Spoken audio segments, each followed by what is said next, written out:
what animal proteins do. They increase blood cholesterol. That was first observed in 1909 and studied extensively in the 40s and 50s. And in humans, extensive human studies in the 70s and 80s, to the point that animal protein, in my view, is more hypercholesterolemic than a saturated fat. Certainly more than cholesterol itself. It's that significant, and there's lots of studies on that. Lactoalbumin is another protein in milk, for example. It increases atherosclerosis and other experimental conditions, really quite dramatic. It compromises vitamin D status and increases prostate cancer. Animal protein does. You know, people are sort of getting caught in this idea of taking vitamin D when they're consuming the wrong diet, but that's not going to do them a lot of good in my view. Now we know also animal proteins increase that. This is what Dr. Ornish, I think, pointed out, this insulin-like growth factor 1. It's sort of like the cholesterol of the cancer field. It turns on IGF-1, plant proteins decrease it, increases calcium bone loss. I mean, in other words, you start looking at the literature, you find this animal protein thing is really quite substantial.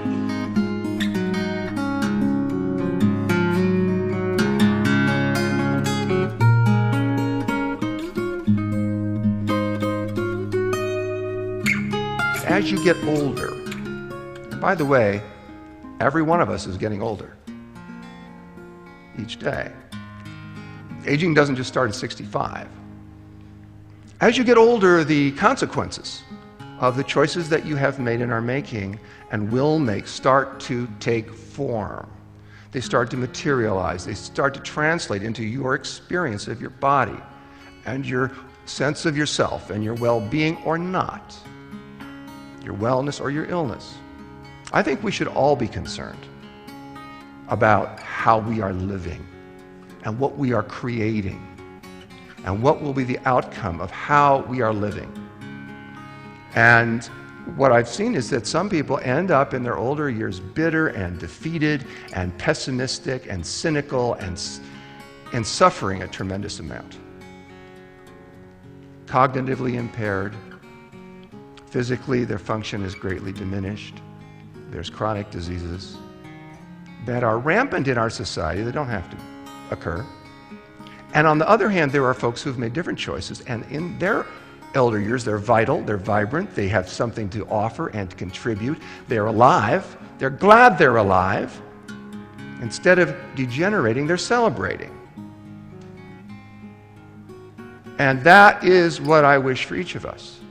In Healthy at 100, what I do is I profile 4 societies which have been renowned for their healthy aging, for their longevity, but not just the length of their years, the quality of their years, the health of their elders.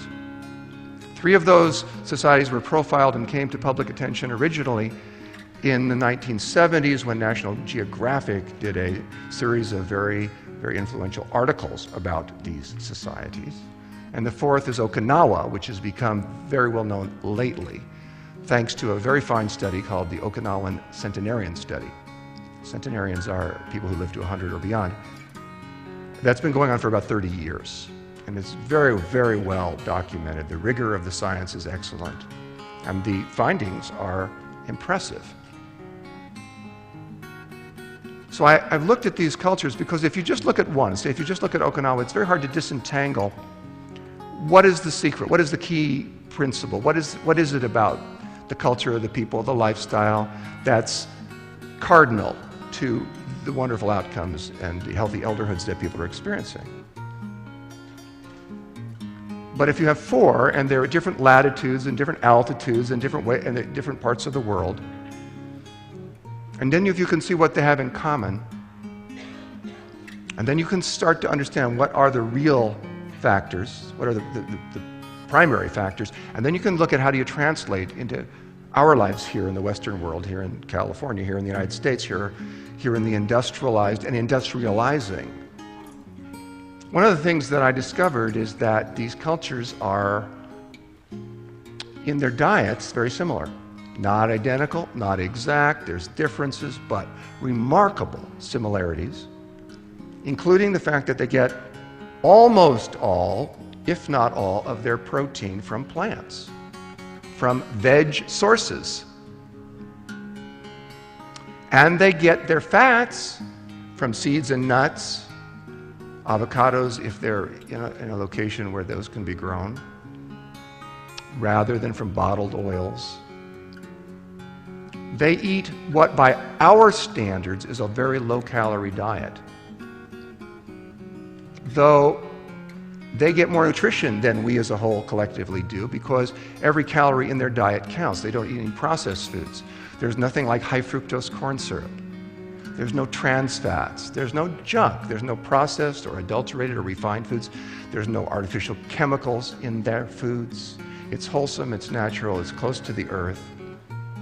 It's the way nature intends. And so they don't have to eat a whole lot. I think one of the things that's happening in our society is that people as a whole are eating such junky diets that their cells are starving. The food has so little nutritional value that though their caloric intake is high, and it begins to show, they're still hungry because the cells aren't getting what they need for optimum functioning to do their jobs at a metabolic level. So people, this is one of the reasons that people then eat and feel the desire, the craving, unable to control that reaching for it, it's the chips, the whatever. There are other reasons too, but it's one of them. And it's one where we can get a handle on it, because if you eat an optimum nutrition low-calorie diet, low-calorie by our cultural standards, your cells are well fed.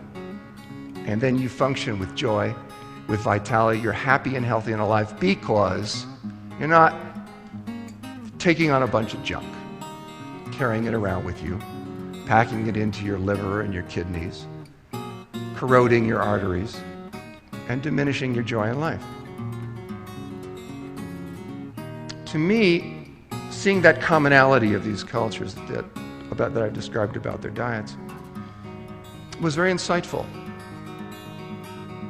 because it gave me a clue. And now, I've been speaking about Healthy at 100 now. It's been out a week only, but it's already been getting a great deal of press. And I have been asked by some in the press, well, you've long been an advocate for a vegetarian way of life.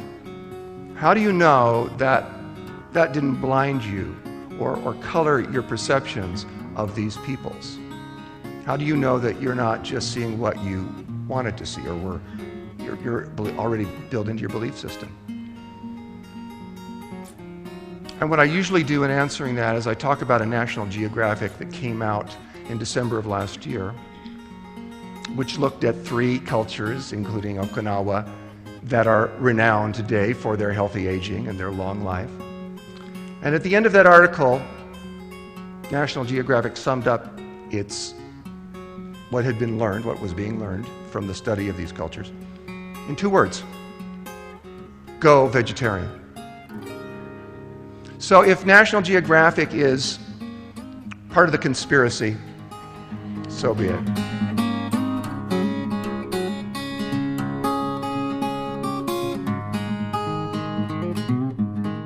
Portion-controlled diets result in permanent weight loss very rarely.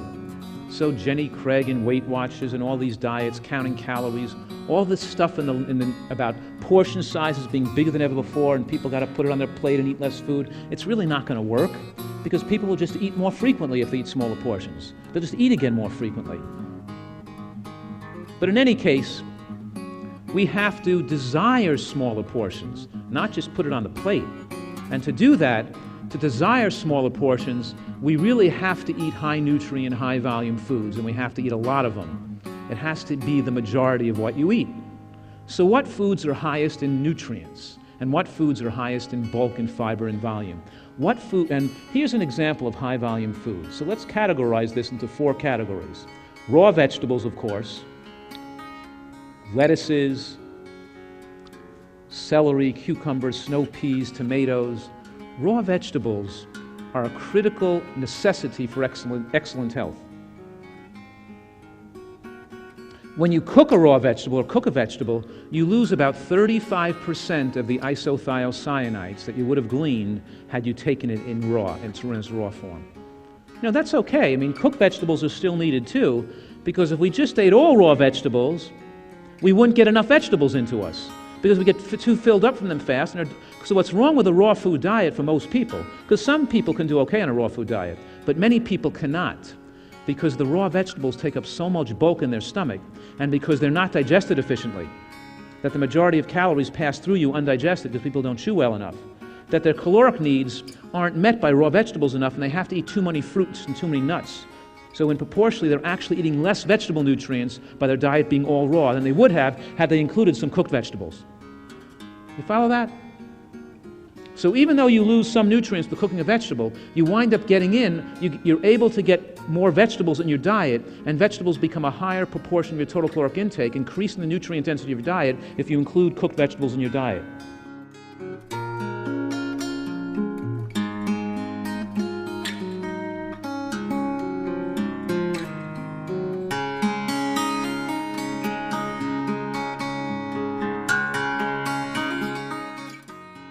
So we had cooked vegetables, we have, of course, and we can eat more cruciferous compounds. We can eat arugula and watercress and little kale raw, but it's hard to eat Brussels sprouts raw. It's hard to eat cabbage raw. You can shred some cabbage on your salad, but it's hard to eat a lot of, collard greens raw. It's better to put it into a soup. And when you soup cook the collards, and you mix it with leek, and you put in kale, and when you put it into a soup, any nutrient loss from the water solubilizing the nutrients goes into the water, and you take it into the soup anyway. And so soups are a very healthy way to get nutrients. So let's go through this again. Raw vegetables, cooked greens, very important. The non-green vegetables, the ones that are low in calories, like mushrooms, eggplant, tomatoes, peppers, cauliflower, and of course fresh fruits. These are the foods that are highest in nutrients. They have the highest nutrient per calorie quotients. Now, how many of you know the nutrient per calorie quotient of all food? Because you should. So any of you know what's higher and lower in nutrients? If I name a food, any food, do you know the nutrient score, how high or low it'll be? Because you guys have to know this. So what's the food that's highest in nutrients of all foods? Anybody know? The green vegetables, right. And here's the point, that if the race was a 2-mile race, green vegetables would win the race by 1.75 miles, so much higher than everybody else. Let's look at these numbers now. I know it's probably hard to read these. It's written very small. But let's look at the nutrient density now of various foods. And I derived these numbers. So look at what's at the top there. Okay, I gave kale. Kale had the highest number. If you added up every nutrient known to man, right, multiplied it by the RDA to turn it into a factor, and then take all the other nutrients that don't have RDAs and go to the scientific literature and find out what will be the recommended value for those and make up an RDA based on the preponderance of evidence in the medical literature, and add those up and divide that by the number of calories. You get a certain number. You put kale at the top because it's the highest number. You make that number 1,000 by multiplying by some factor, and then I put every other food related to kale based on how many nutrients it had. Okay? So clearly, you can eat a vegan diet, right? You can have a vegan diet of pasta, bread, and look where whole wheat bread is. It's not too much higher over white bread and white pasta. See that? Now, on a scale of 1 to 1,000, look where rice and potato are, about 50, right? And of course, carrots and green peppers and cabbage and artichokes and broccoli and asparagus and strawberries and blueberries and tomatoes and cherries are all of those foods that are really healthy are above 100, right? Here's the thing. Fruits and vegetables are between 100 and 1,000, and almost everything else is below 100. You got that?